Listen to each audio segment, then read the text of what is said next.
La nature offre des spectacles impressionnants.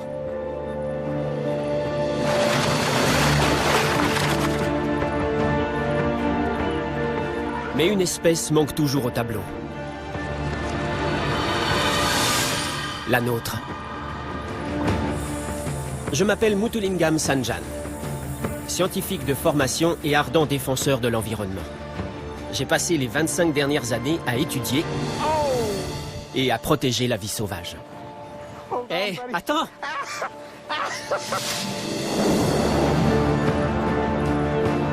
J'aimerais aujourd'hui vous raconter une histoire peu connue. La nature que nous considérons comme sauvage a en fait été façonnée par l'homme au fil des siècles.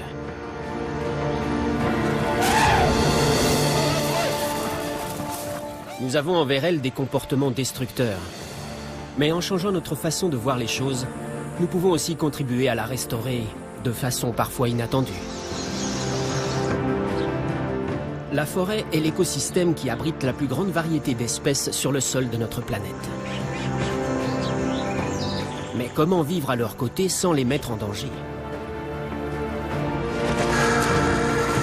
Je découvre aujourd'hui de nouvelles façons d'appréhender et de valoriser les forêts tant qu'elles sont encore là. Cela pourrait s'inscrire dans la redéfinition d'un nouveau monde sauvage.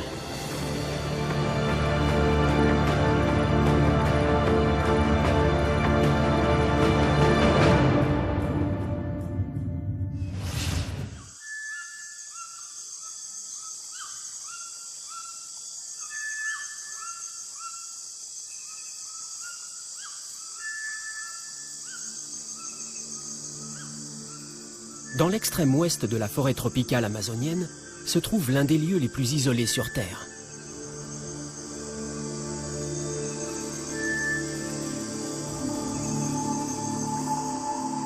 Il faut plusieurs jours de navigation pour l'atteindre. Nous sommes ici dans ce qu'on appelle la zone intangible.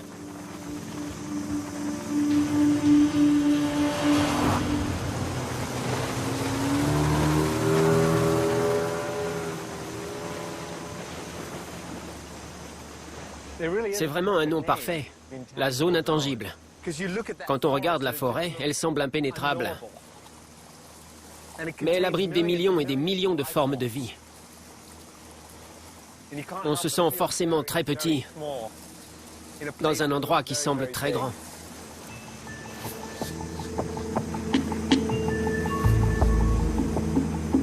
On ne débarque pas comme ça dans la zone intangible.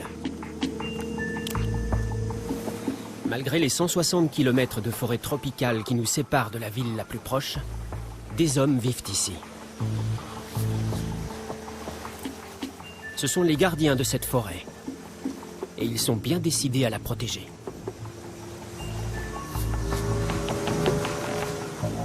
Des gens se sont fait tuer pour s'être risqués dans la zone intangible. Mon guide, Ryan Kilaki, me garantit que nous sommes les bienvenus.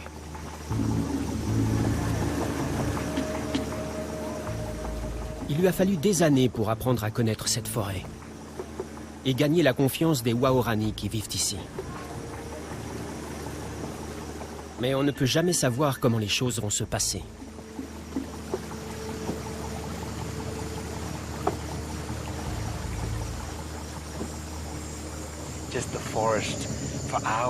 Pendant des heures, on ne voit que du vert. Et tout à coup, des humains qui sortent de la forêt. C'est incroyable.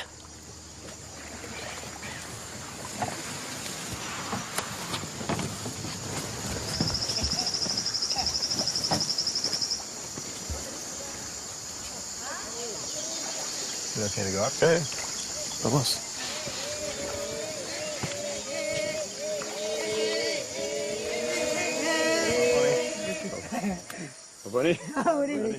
Difficile d'imaginer un accueil plus chaleureux. Donc, voici la femme d'Otobo et son fils. Voici la mère d'Otobo et voici Otobo. Toute la famille d'Otobo? Oui, Otobo. Et sa famille.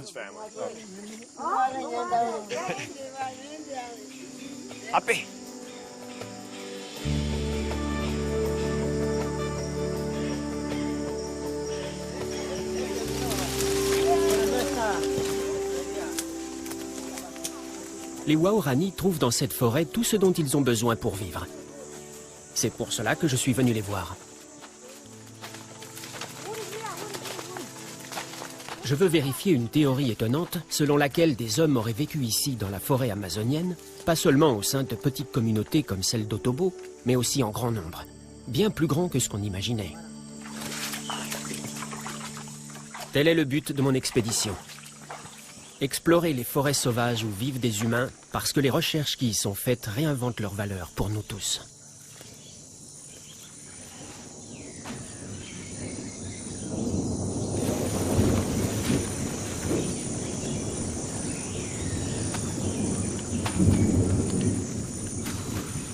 Pour suivre Otobo, il faut vraiment garder le rythme.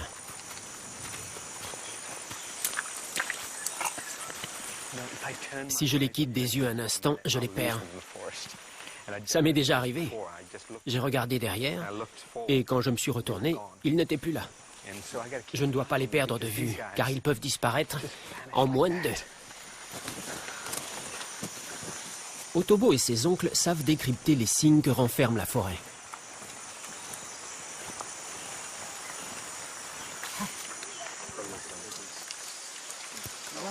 Je dirais vers 4 heures. À 4 heures.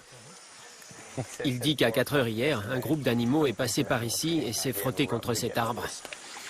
Il le sait d'après l'odeur. Le fait qu'il puisse préciser le jour et l'heure, je sais, c'est difficile à croire. Mais j'ai vu ces hommes dans la forêt. Et c'est vraiment incroyable. Alors, je leur fais confiance. Sacré moustique.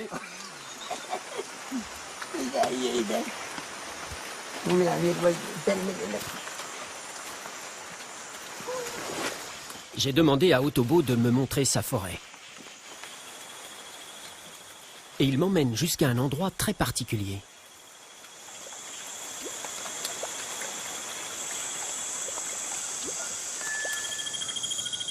Cette clairière boueuse attire les animaux à des kilomètres à la ronde.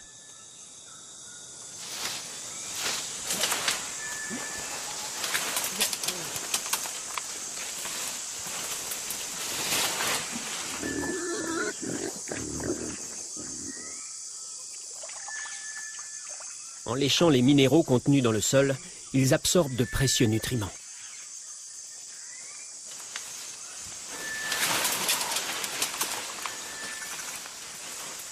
Les attelles, ou singes araignées, se nourrissent de feuilles toxiques. Ces minéraux leur permettent de neutraliser les toxines.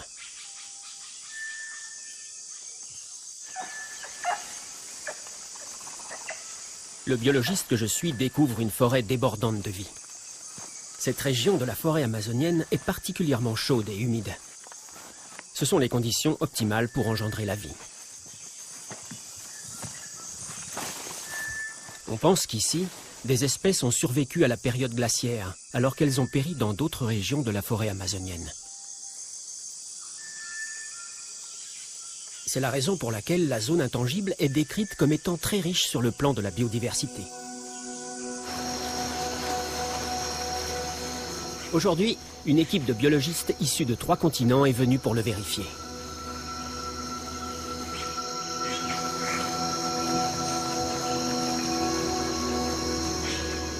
Ils sont ici à la demande de Ryan. Il a organisé cette expédition car il craint que le territoire des Waorani soit menacé.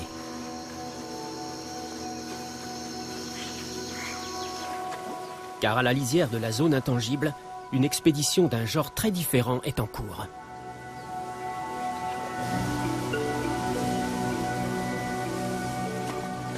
Ces hommes cherchent du pétrole. Pour eux, la valeur de cette forêt est liée aux ressources naturelles de son sous-sol.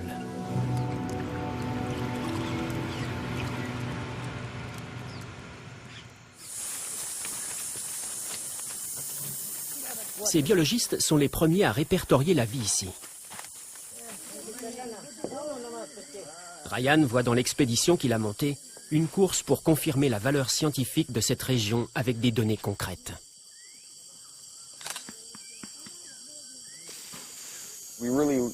On connaît si peu de choses sur cette forêt. Et pourtant, aujourd'hui, on pense que c'est probablement l'endroit le plus riche en biodiversité au monde. Il y a plus de 150 espèces d'amphibiens, plus de 200 espèces de reptiles, 200 espèces de mammifères, des milliers d'espèces végétales et des centaines de milliers d'insectes.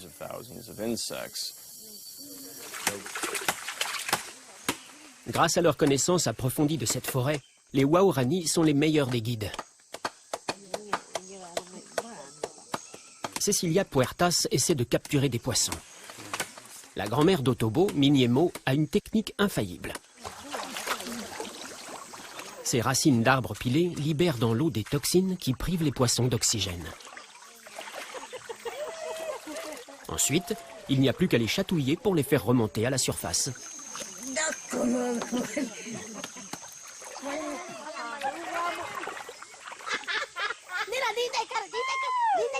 Miniemo est vraiment une pro.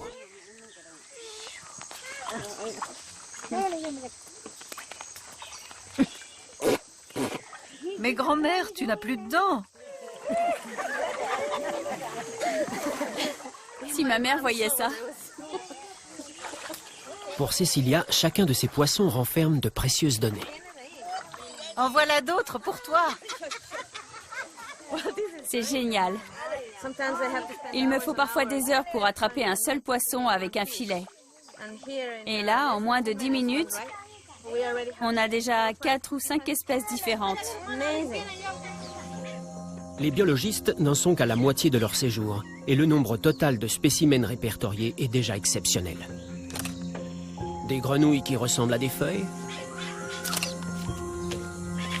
des oiseaux qui imitent les arbres, des araignées qui ont des allures de mouches.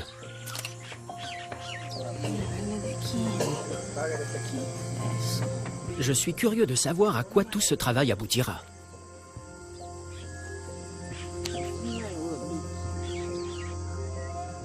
Je compte me rendre jusqu'à la frontière, là où le monde des Waorani rencontre celui des chercheurs de pétrole.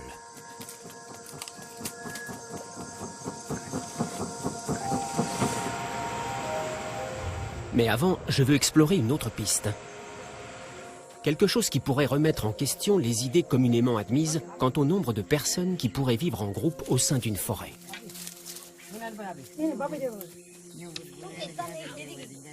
Dans l'histoire de l'humanité, l'homme a toujours eu tendance à défricher les forêts.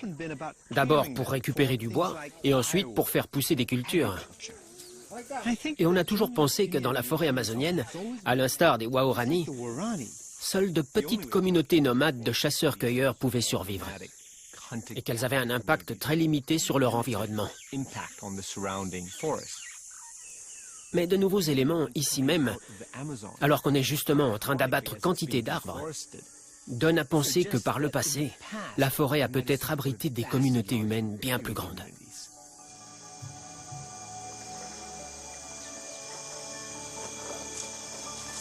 Ces nouveaux indices, on les a trouvés dans ce que l'on pensait être une forêt tropicale vierge. Ils révèlent quelque chose d'inattendu et de mystérieux. Observons ça de plus près, pour voir ce que ça donne.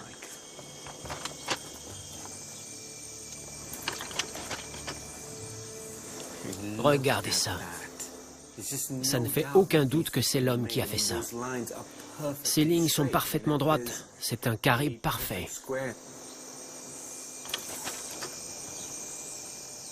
Les archéologues estiment que certaines de ces formes ont 2000 ans. On pense qu'il s'agit de structures cérémonielles. Mais plus que leur utilisation, c'est leur taille qui compte. C'est immense. En prenant pour échelle ces grands arbres tropicaux, on réalise à quel point ces tranchées sont grandes. Tout ceci a nécessité une certaine planification, de l'organisation et surtout une main-d'œuvre considérable. Les scientifiques estiment qu'il devait y avoir dans cette zone environ 60 000 personnes pour réaliser de tels travaux de terrassement. On découvre aujourd'hui de plus en plus d'ouvrages de ce type. On en a déjà répertorié environ 300 et ce n'est pas fini. Ils datent d'avant Christophe Colomb et indiquent que des communautés de quelques dizaines de milliers d'individus ont sans doute vécu autour de ces structures, au sein de petites villes. C'est étonnant car le sol de la forêt amazonienne est très pauvre. On imagine mal qu'il ait pu alimenter d'aussi grands groupes humains.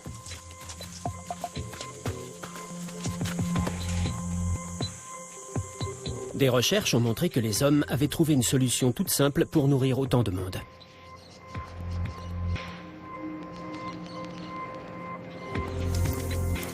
Ils faisaient lentement brûler leurs déchets domestiques dans des trous creusés au cœur de la forêt vierge. Avec le temps, ils ont ainsi obtenu des parcelles de terrain ultra fertiles, la terra preta, ce qui veut dire la terre noire.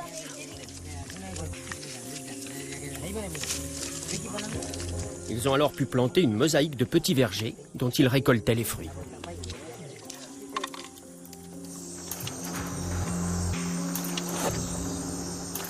« 10% de ce que nous qualifions de forêt vierge était en fait une terre d'origine humaine, un anthroposol.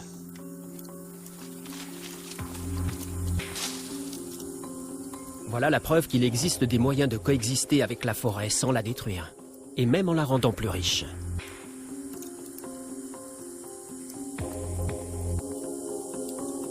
Et si vous pensez que ce genre de pratique appartient à un passé révolu, vous vous trompez.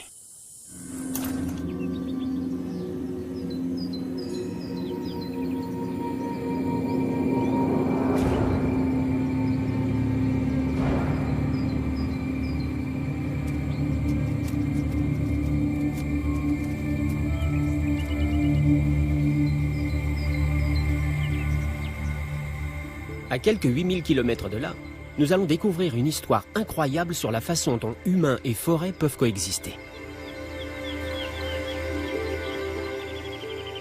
Car ici aussi, l'impact de l'homme rend la Terre plus riche en biodiversité.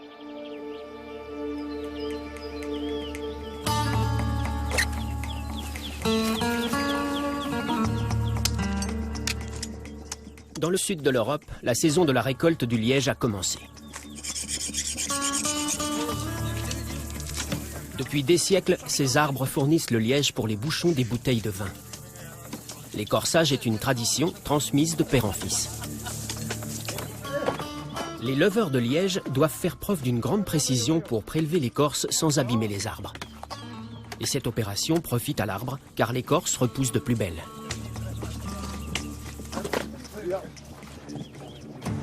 L'écorce constitue la défense naturelle de l'arbre contre les feux de forêt. Son efficacité est telle qu'on l'a même utilisée comme bouclier thermique dans l'industrie aérospatiale. La récolte du liège s'inscrit dans une industrie de plusieurs millions de dollars. Les chênes lièges sont si précieux que les autres activités agricoles s'organisent autour d'eux.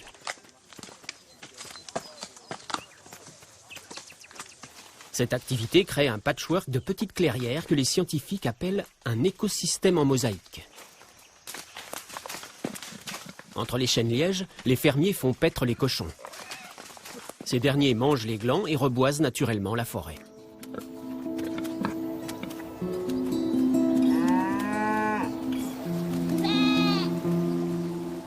Ces activités agricoles à petite échelle qui s'intègrent dans la forêt sont bénéfiques pour la faune et la flore.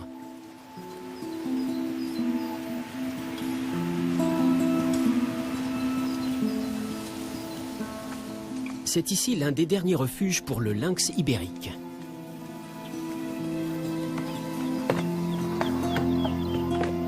Les arbres lui permettent de se camoufler et les clairières de chasser.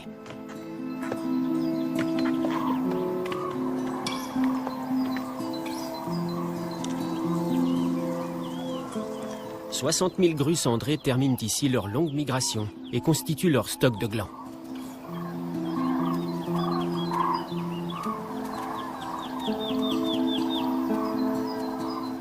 Les grues ont besoin des clairières aménagées par l'homme pour effectuer leur danse et réaffirmer leurs liens.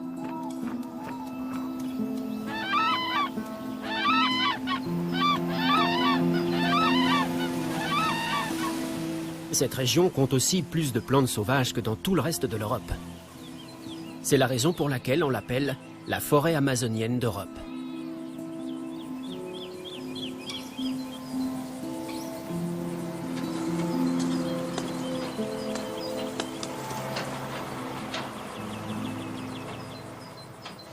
Ce qui est formidable avec ces chênes-lièges, c'est que ces forêts ont vraiment besoin des hommes pour préserver toute cette vie, pour continuer à exister.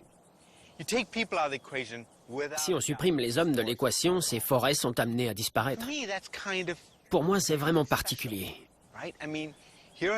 Ce sont en fait les hommes qui, d'une certaine façon, garantissent le côté sauvage de ces forêts.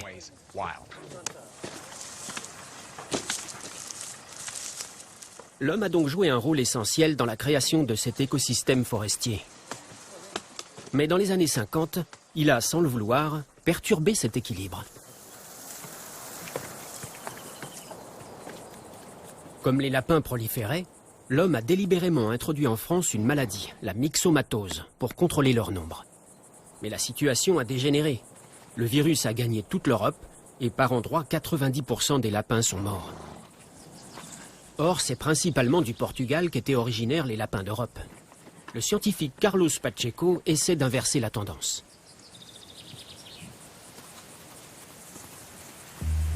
La disparition des lapins a eu des répercussions sur la vie de l'ensemble de leurs prédateurs, parmi lesquels on compte le lynx ibérique et l'aigle ibérique.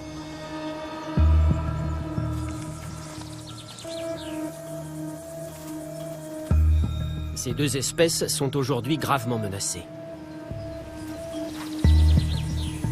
Carlos cherche à rétablir l'équilibre prédateur-proie.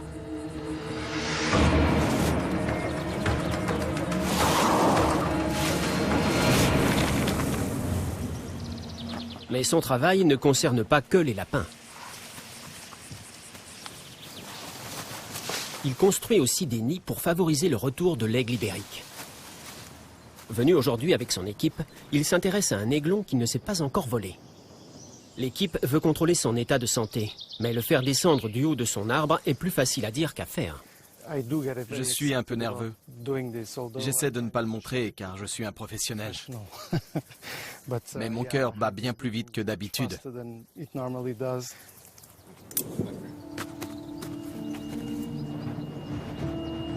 Carlos sait que la mère fera tout pour défendre son nid avec ses serres acérées. À compter du moment où elle quitte le nid, les scientifiques disposent de 30 minutes pour descendre l'oisillon et le remonter.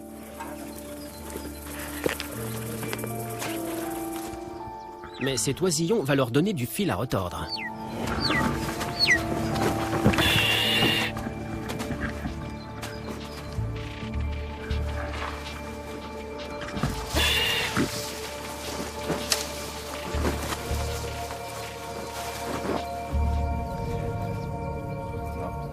Les échantillons de sang permettront de retracer son histoire génétique.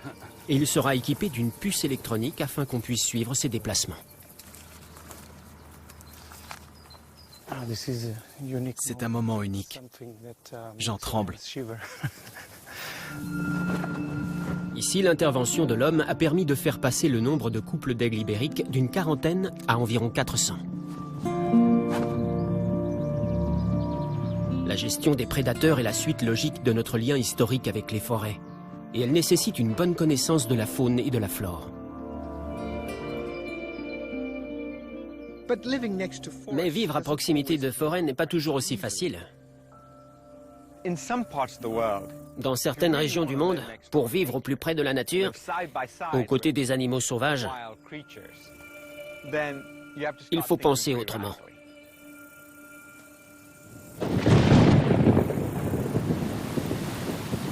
Dans les jungles de Sumatra, il est beaucoup plus difficile de s'accorder avec la faune sauvage.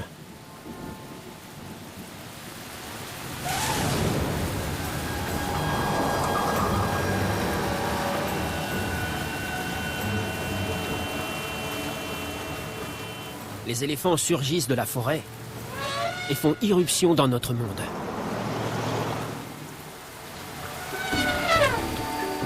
Les forêts tropicales de cette île disparaissent à un rythme inquiétant pour céder la place à d'immenses plantations.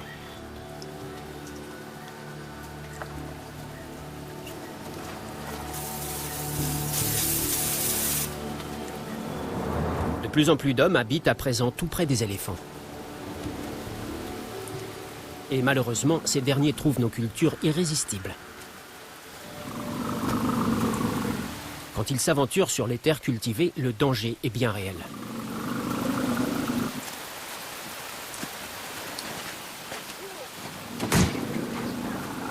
Les fermiers se défendent avec des fusées et des pétards, car il est difficile de repousser un animal de 5 tonnes.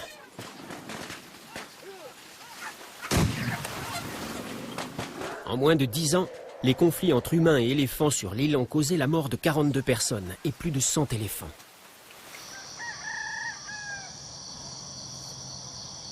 Des années de travail peuvent être anéanties en quelques minutes.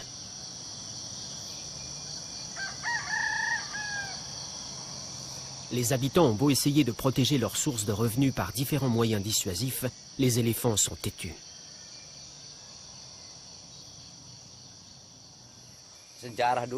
Les éléphants n'aiment pas qu'on les chasse. Alors ils reviennent. Et ils nous attaquent.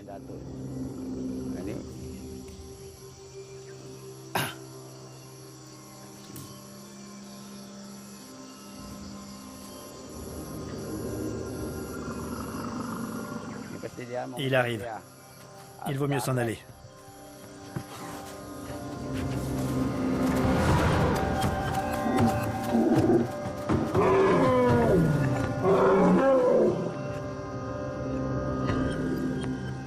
On pourrait croire que la vie ici serait plus facile si les hommes se débarrassaient des éléphants. Mais ces animaux ont un rôle à jouer pour maintenir ce qui reste de la forêt tropicale, et à ce titre, ils sont précieux. Il faut donc trouver un moyen de les tenir à l'écart des plantations. Tout comme avec les chênes lièges, c'est notre capacité à gérer la vie sauvage qui fournit la solution. Car il y en a une.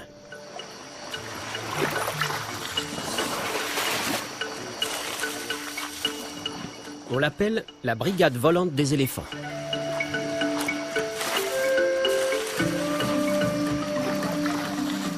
Les dresseurs, ou maouts, ont un lien très fort avec les éléphants domestiqués. Grâce à des techniques transmises depuis des millénaires, ils peuvent faire d'eux nos alliés afin qu'ils repoussent leurs cousins sauvages dans la forêt.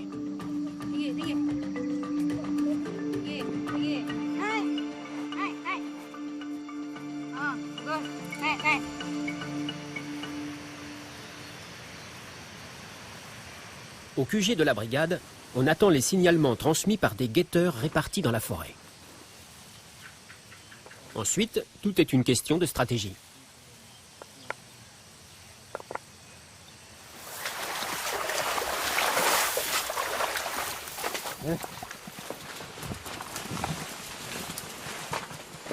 Ces guetteurs patrouillent dans la région de Teso Nilo.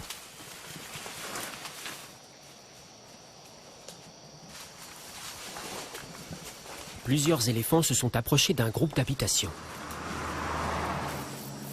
La brigade volante doit réagir rapidement, car à tout moment la situation peut dégénérer.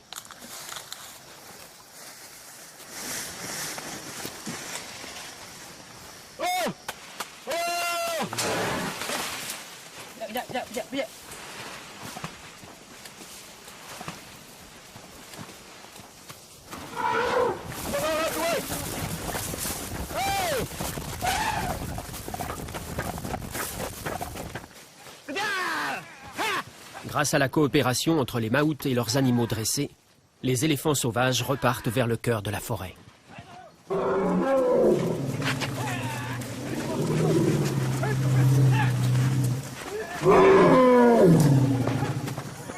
Les interventions de la brigade sont efficaces. Par endroits, elles ont permis de réduire de 90% les dommages causés aux cultures.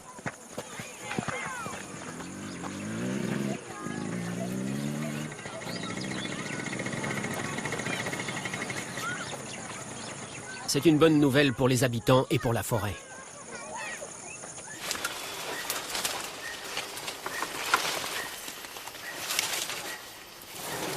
Les éléphants sont en effet des acteurs essentiels de l'écosystème. Ils créent des clairières qui favorisent les nouvelles pousses. Ils contribuent à disséminer les graines. Et leurs empreintes constituent des zones de reproduction indispensables pour certains insectes. Ils participent ainsi au maintien d'un biotope qui est nécessaire à l'homme, car il produit chaque jour sur l'ensemble de la planète des milliards de litres d'eau.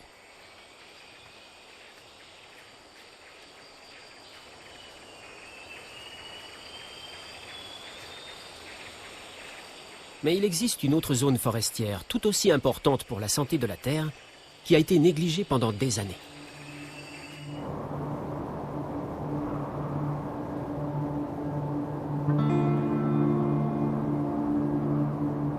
De vastes forêts bordent la côte ouest du Canada.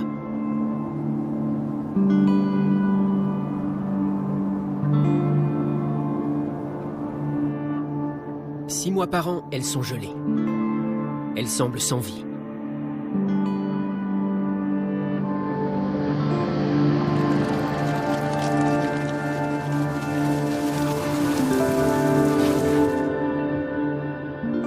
Mais quand vient le dégel, elles libèrent une quantité considérable d'oxygène.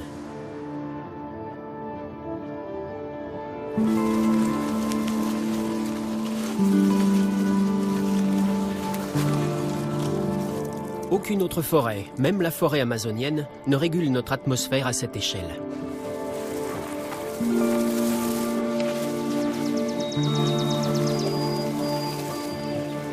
Je suis venu dans la forêt du Grand Ours, car des chercheurs nous ont permis de mieux comprendre cette forêt pluviale tempérée et de la valoriser d'une façon totalement inédite. Cela a d'ailleurs débouché sur un accord historique entre les bûcherons, la population locale et les défenseurs de l'environnement pour assurer sa conservation.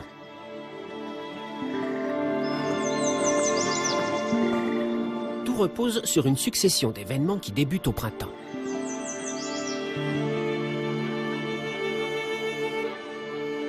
La forêt se réveille peu à peu et devient le théâtre de l'une des plus spectaculaires représentations de la nature.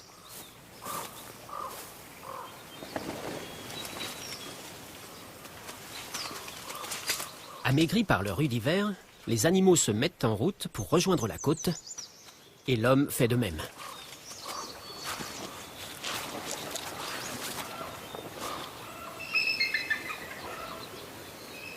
Les peuples des Premières Nations qui vivent ici associent les dernières avancées scientifiques et leur savoir ancestral pour proposer une toute nouvelle façon de regarder cette forêt.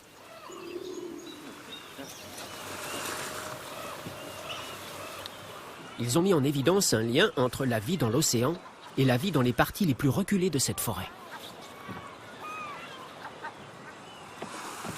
Ici, un tout petit poisson joue un rôle déterminant pour la préservation de cette vaste zone forestière. Quel arbre magnifique. Vraiment magnifique. Tous les animaux semblent savoir instinctivement ce qui se prépare. La grande migration des harengs du Pacifique qui viennent ici pour se reproduire.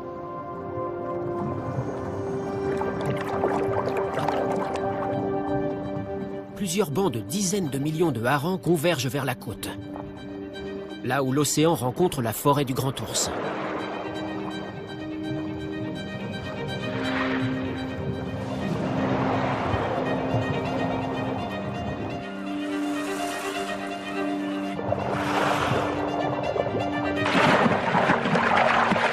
Et leur arrivée est synonyme de festin.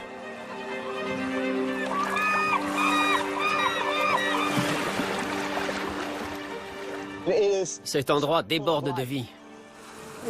Parfois, ces forêts semblent si vides, et quand on arrive ici, ça grouille de partout. Regardez ça! Regardez ça! Waouh!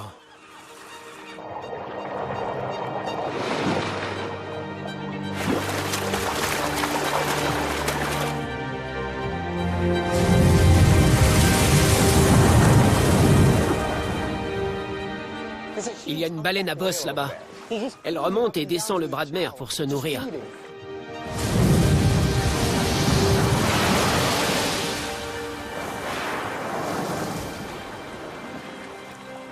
Les harengs mâles qui parviennent à échapper aux baleines se dirigent vers les bas-fonds pour libérer leur sperme.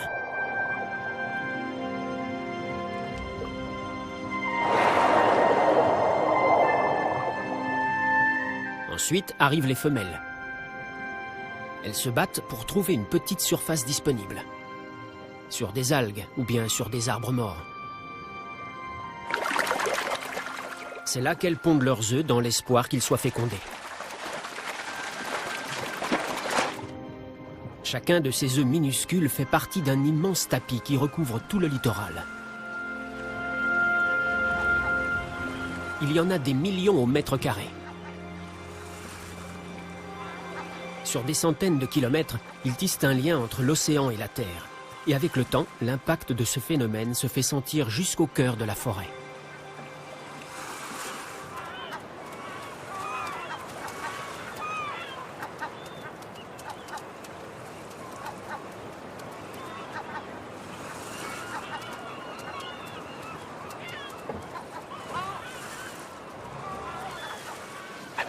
D'habitude, ces animaux chassent les cerfs au cœur de la forêt.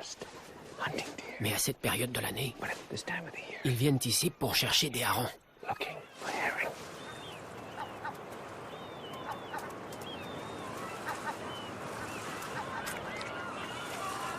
Il est rare de voir un redoutable carnivore à la recherche de poissons. Toutes sortes d'animaux viennent participer au festin. Des goélands, mais aussi des aigles. Des ours noirs. Sans oublier un autre animal. L'homme.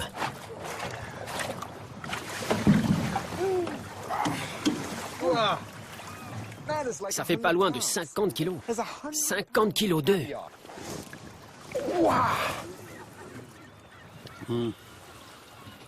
C'est bon? Ces œufs ont un goût très subtil. On sent un peu le pain. C'est vraiment délicieux. On sent à la fois les arômes de l'océan et ceux de la forêt. C'est unique.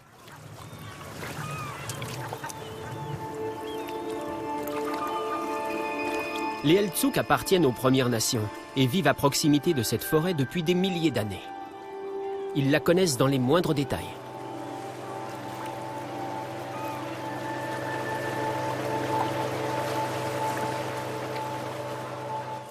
À cette époque de l'année, ils font leur récolte sur l'eau.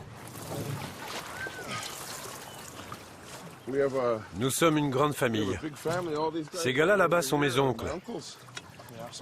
Une fois qu'on a ramassé tous ces œufs, on les pose sur une table et tous les membres de la famille prennent ce dont ils ont besoin pour l'hiver. William Austie est le chef de la communauté. Grâce à un savoir transmis de génération en génération, les Heiltsuk savent qu'en mars, quand le croissant de lune décroît, les harengs se préparent à arriver.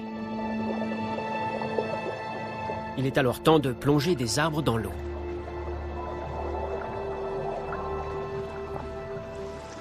Il suffit d'observer la lune à cette période de l'année. Nos ancêtres savaient toujours à quel moment il fallait préparer les arbres. Quand la lune décroît, tous les harengs sortent de la lune et commencent à frayer. Les Heiltsuk sont essentiellement des pêcheurs. Mais ils savent que la forêt joue un rôle crucial pour les harengs. Les arbres retiennent la terre et empêchent la vase de se déverser dans l'eau. Le frai ne serait pas aussi productif si l'eau était troublée par la vase. Mais les Heiltsuk ont découvert un lien encore plus complexe entre l'océan et la forêt. Des scientifiques qui travaillent avec cette communauté ont analysé la composition chimique des arbres situés à l'intérieur des terres. Et le résultat les a surpris. Les nutriments essentiels à la croissance des arbres, même ceux situés à des kilomètres à l'intérieur des terres, proviennent de l'océan. Tout commence avec les harengs. Les saumons se nourrissent de ces harengs, puis ils remontent les rivières, emportant ainsi les précieux nutriments au cœur de la forêt. Et là, Les ours les attendent.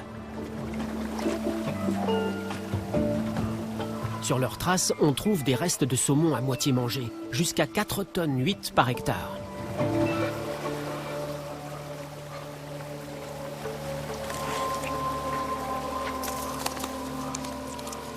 En se décomposant, ces poissons nourrissent les arbres.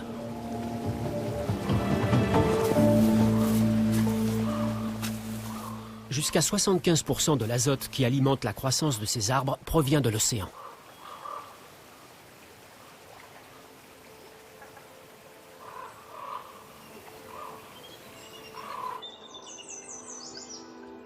Des millions et des millions de harengs viennent se reproduire le long des côtes.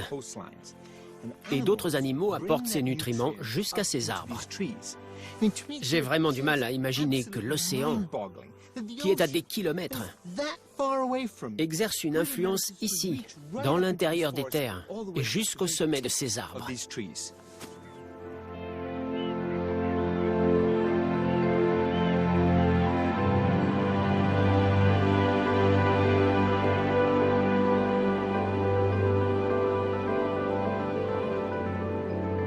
Jusque très récemment, l'homme ne voyait dans ce type de forêt qu'une source de matières premières.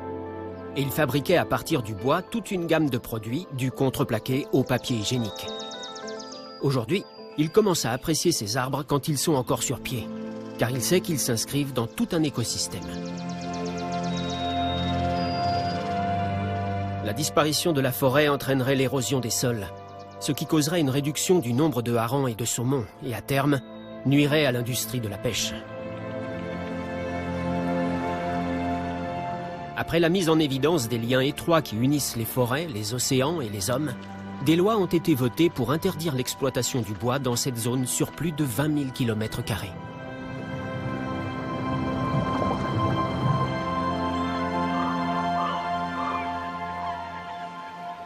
Nous pouvons maintenant estimer les forêts à leur juste valeur, ce qui nous ramène à l'objectif de départ de mon voyage.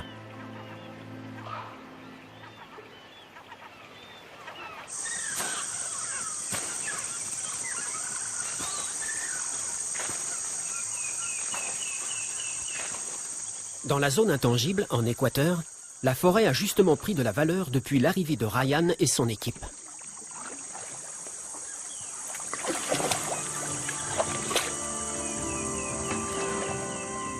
On compte ici davantage d'essences d'arbres sur quelques kilomètres carrés que dans toute l'Amérique du Nord, et davantage d'espèces d'insectes que nulle part ailleurs sur la planète. Des études supplémentaires seront sans doute nécessaires, mais après seulement quelques semaines de recherche, Ryan et son équipe pensent qu'il s'agit sans doute de la région la plus riche en biodiversité du monde terrestre. Ici, on croise par exemple des loutres géantes.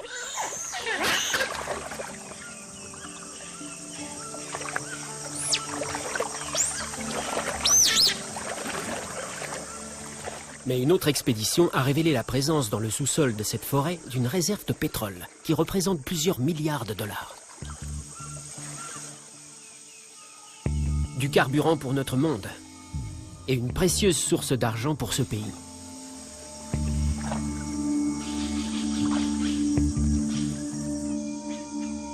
Dans la communauté Waorani, un homme a été le témoin direct de ce conflit des valeurs. Le chaman jaguar.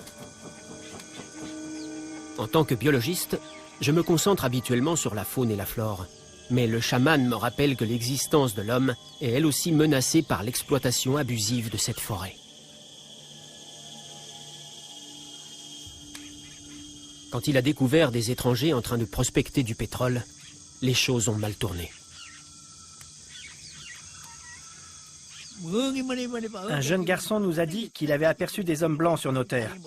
On les a vus de l'autre côté de la rivière. Et on s'est approché d'eux. Quand ils nous ont vus, ils ont paniqué. On s'est battus. Et tous les trois, on les a tués avec nos lances. Le chaman pense qu'il était dans son droit, puisqu'il protégeait son peuple d'une invasion. Cet épisode tragique souligne toute la difficulté d'une bonne gestion des forêts. Le chaman nous raccompagne jusqu'aux limites de ces terres. Nous allons à présent quitter la zone intangible.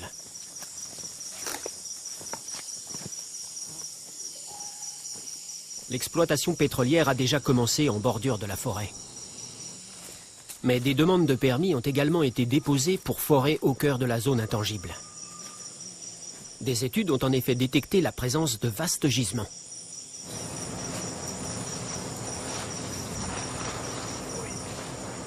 Cela pose une question fondamentale. Quelle valeur accordons-nous à la forêt la plus riche en biodiversité de notre planète ?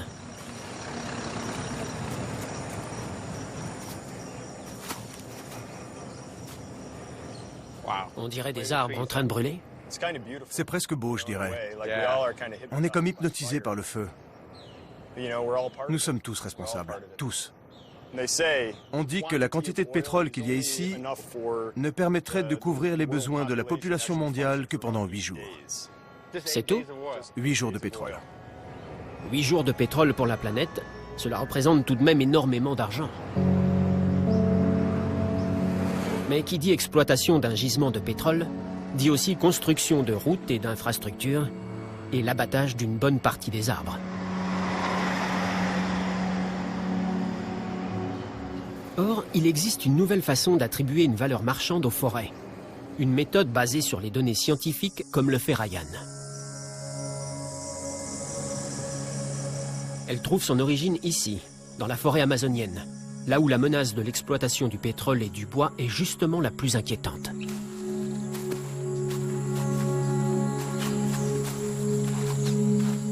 Il semble plus facile d'estimer la valeur d'une forêt quand c'est là que vous vivez. La vie. La forêt, pour nous, c'est la vie. Almir est le chef de la tribu Suruwe. Et il a très vite compris la nécessité d'évaluer la valeur de sa forêt pour le reste du monde.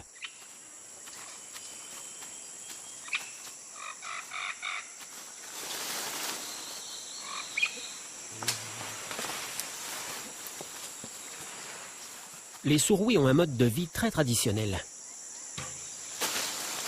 Mais ils n'hésitent pas à utiliser la technologie moderne pour établir la valeur de leur territoire et la faire connaître au monde entier.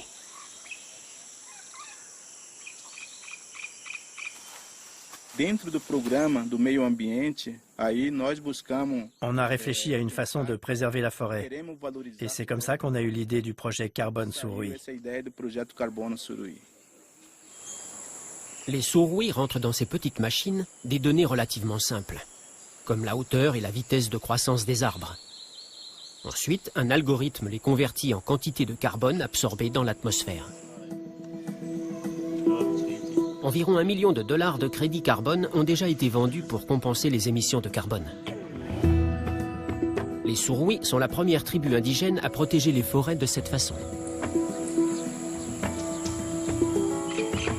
Mais cette démarche s'inscrit dans un programme plus vaste.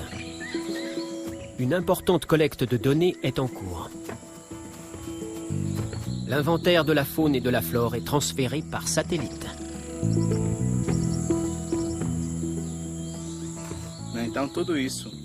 Par cette surveillance, on peut cartographier la biodiversité du territoire Suruwe. Depuis qu'elles ont accès à ces données, certaines industries voient miroiter devant elles tout un monde de nouveaux brevets.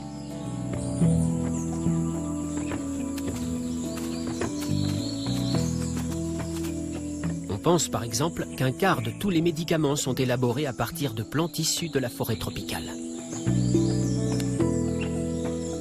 Et pourtant, moins d'1% des espèces tropicales a pour le moment été étudiée.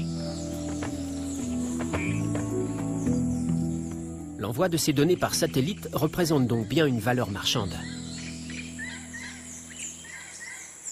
Les Suruwe ont tout compris. Ils savent que la forêt, c'est bien plus qu'une somme d'argent. Mais si ce projet peut les aider à protéger leur territoire, ils sont prêts à jouer le jeu.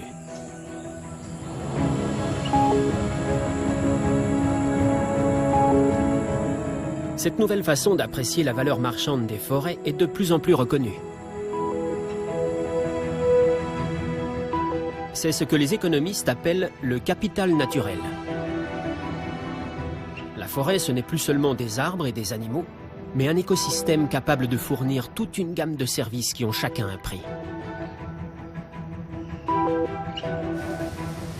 De la puissance hydroélectrique à la filtration de l'eau, des banques de médicaments à la surveillance météo, sans oublier l'écotourisme. La conception de la valeur des forêts est en train d'évoluer. Nous sommes à présent en mesure de quantifier les divers services que les zones forestières peuvent nous procurer. Et de récentes études prouvent que nous pouvons les maintenir en bonne santé, vivre en grand nombre à leur périphérie et parfois même accroître encore leur biodiversité.